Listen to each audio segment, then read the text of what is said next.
Здравейте, ученици! Темата на урока ни днес е музика, общество и празник. Да започваме! В периода преди освобождението на България, възрожденските революционни песни придобиват голяма популярност. Създават се на основата на известни по това време градски мелодии, от маршове, валсове и други танци, а текстовете им звучат патриотично. Автори на тези песни са будни българи, учители и книжовници, които сами съчиняват стиховете или пригаждат чуждите мелодии към вече съществуващия текст. Едни от най-популярните възрожденски революционни песни са създадени от учителя от Сливен Добри Чинтулов. В средата на 19 век прозвучават за пръв път песните "Къде си, вярна ти любов народна", "Вятър ечи" и "Стани, стани, юнак балкански". Сега ще чуем песен на панагюрските въстаници по текст на Иван Вазов.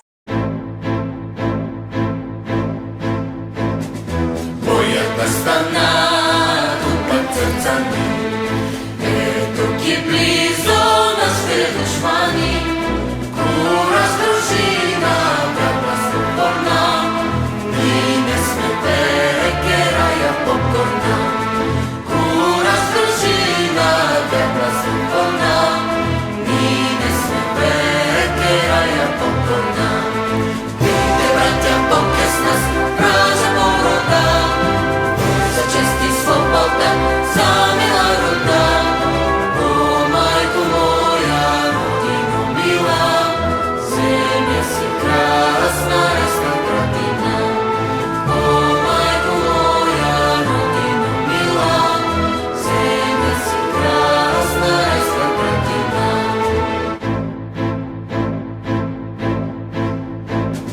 Нека сто суда, братя, да смажем, нека му гордо, братя, докажем, че сме страшили мръсни окови, че сме свободни, а не ропове.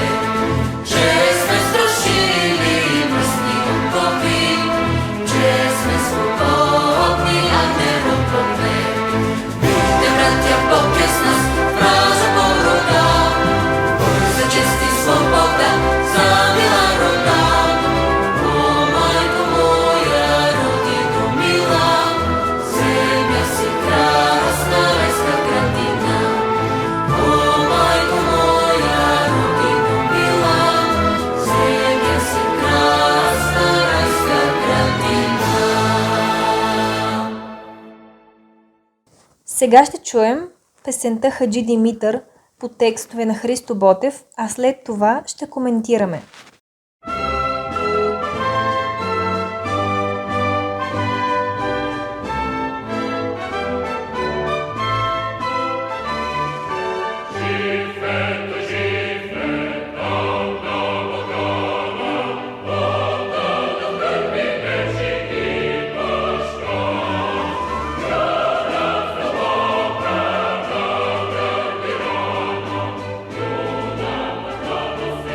О,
Жив е, той жив е. С тези думи започва най-величествената българска песен за борбата между робството и волния полет, между смъртта и духовното безсмъртие. Хаджи Димитър е конкретно историческо лице, легендарен четник, назован в заглавието на творбата и представен чрез юнашката си смърт. Страшна, неизбежна, но и мистично красива. Настъпва физическия край, но от тук започва духовното безсмъртие на бореца. Вече ще остане подвигът на загиналия, както вечни са и Балканът и родната земя.